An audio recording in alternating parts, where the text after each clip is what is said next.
Assalamualaikum warahmatullahi wabarakatuh. Good evening, everyone. First of all, let me introduce myself. My name is Bunga Habdanur Kumala with student number 20524010.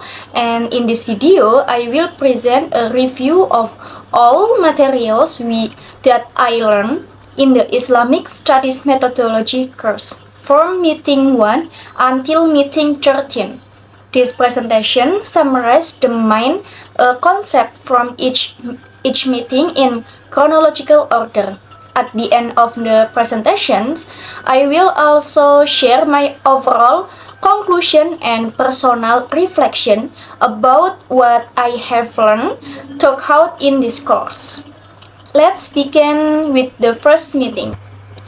In the first meeting, we learn about the meaning of Islamic studies methodology.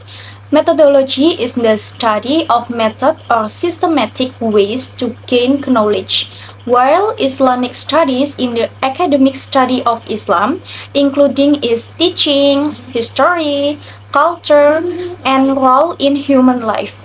We also learn two main approaches in Islamic studies. The first is the normative approach, which understands Islam as divine revelation that should be believed and practiced.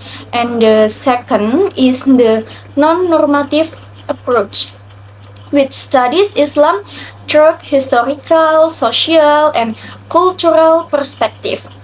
This meeting helped us understand that studying Islam requires proper method to avoid misunderstanding and to develop objective knowledge. And after understanding the basic concept of Islamic studies, the next meeting explain how Islamic studies developed throughout history. The second meeting discussed the historical development of Islamic studies.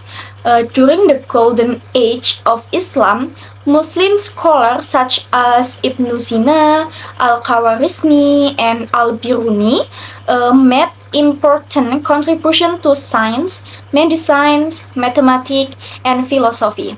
We also learn about famous Islamic educational institution, including Al-Azhar University in Egypt and Al-Qarawiyah in Morocco. In Indonesia, Islamic education developed from pesantren and surau, then expanded into Islamic university such as IAIN and UIN. This meeting showed that Islam has a rich intellectual tradition that continues to develop today. After learning about the historical of Islamic studies, we discuss the role of religion in human life. This meeting explained that religion is not only about worship, but also about guiding people's daily life. Religion provides spiritual guidance, moral values, emotional support, and social harmony. It also plays an important role in families, education, and society. However, religion also face modern challenges such as globalization, secularization, radicalism, and the spread of misinformation through digital media. From this meeting, we learn that religion remains an important foundation for personal and social life. Next, we studied the characteristic and dimension of Islamic teaching. The fourth meeting introduced the main characteristic of Islam. Islam is Rabbaniyah, meaning that it comes from Allah. It is Shumuliyah, meaning comprehensive, and it is also Wasatiyah, which promotes moderation and balance. And in addition, Islam emphasizes humanity through ihsaniyah and universality through alamiyah. We also learn that Islamic teachings cover akidah, worship, morality, education, social life, economics, and politics. This meeting showed that Islam is a complete way of life. And after understanding Islamic teachings, we learn about Islam as a cultural phenomenon. This meeting discussed the relationship between Islam and culture. Islam spread to Indonesia peacefully through trade, marriage, education, and the preaching of the Wali Songo. Islam influenced architecture, literature, language, clothing, art, and local traditions. At the same time, Islamic values adapt to local cultures without losing their essential teachings. This meeting helped us understand that Islam and culture can interact positively while maintaining Islamic principles. And next, we learn about different methods used in Islamic studies. This meeting introduced several methods for studying Islam. The rational method used logical thinking. The traditional method focused on the Quran and Hadith. The spiritual method emphasized inner experience and spiritual purification. Finally, the synthesis method combines rational and traditional approaches to create balanced understanding. These methods are widely applied in Islamic education, Quran interpretation, Hadith studies, and academic research. After learning about research method, we move to the topic of religious research. Meeting explained the difference between research and religion and religious research. Research on religion focuses on Islamic teachings, while research about religion studies religious practice in society. We also learn different research approaches, including sociological, anthropological, historical, theological, and phenomenological approaches. This meeting showed that religion can be studied scientifically using different research methods. And the following meeting focused on Quranic research. In this meeting, we learn how scholars study the Quran academically. The discussion include textual criticism, methods of Quranic interpretation such as tahlili, ijmali, maudu'i, and muqarron, as well as linguistic and contextual approaches. This method helps readers understand Quran more accurately and apply its teachings to contemporary issues. After studying the Quran, we continue with Hadith research. This meeting focused on method for verifying the authenticity of Hadith.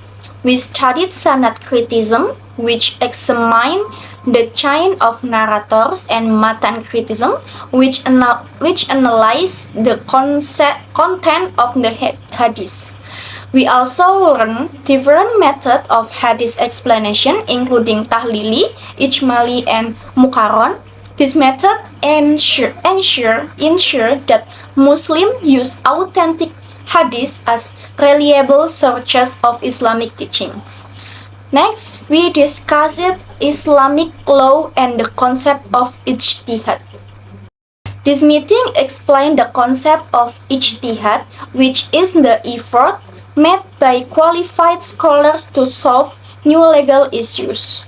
We also learned that the Quran is the primary source of Islamic law, while the Sunnah explained that complement the Quran.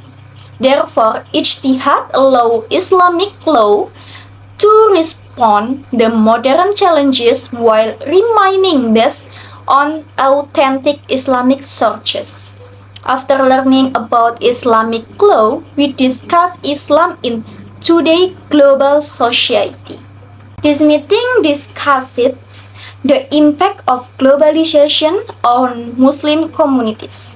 Globalization provides many opportunities, such as easier access to knowledge and digital da'wah. However, it also creates challenges including cultural influences, moral problems, and misuse of technology. Therefore, Muslims should use technology wisely while maintaining Islamic values. After discussing Islam in the era of globalization, we continue to learn how Islam responds to today's social and technological change. In the 12 meetings, we learned that Islam continues to develop alongside social, cultural, and technological change. The discussion focused on digital da'wah, Islamic economics, religious moderation, and the challenges of globalization. This meeting showed that Islam remains relevant by adapting to modern society while maintaining its core values. And finally, in the last meeting, we explored the broader scope of Islamic studies. In the final meetings, we learned that Islamic studies is a broad and multidisciplinary field. It includes not only the study of the Quran, Hadith, and fiqh, but also history, culture, society, education, politics, and technology. This meeting emphasized that Islamic studies continues to evolve through interdisciplinary approaches, making it more relevant to contemporary academic and social issues. In conclusion, the Islamic Studies methodology course has provided comprehensive knowledge about how Islam should be studied academically and systematically. The course covered the foundation of Islamic studies is historical development, the role of religion in society, Islamic characteristic, research method, Quranic and Hadith studies, ijtihad, globalization, and contemporary Islamic issues. All of these topics are interconnected and demonstrate that Islam is both a religion and a field of academic study that remains relevant in today's world. From this course, I learned that understanding Islam requires more than personal opinions and traditions. It requires appropriate research method, critical thinking, and reliable searches.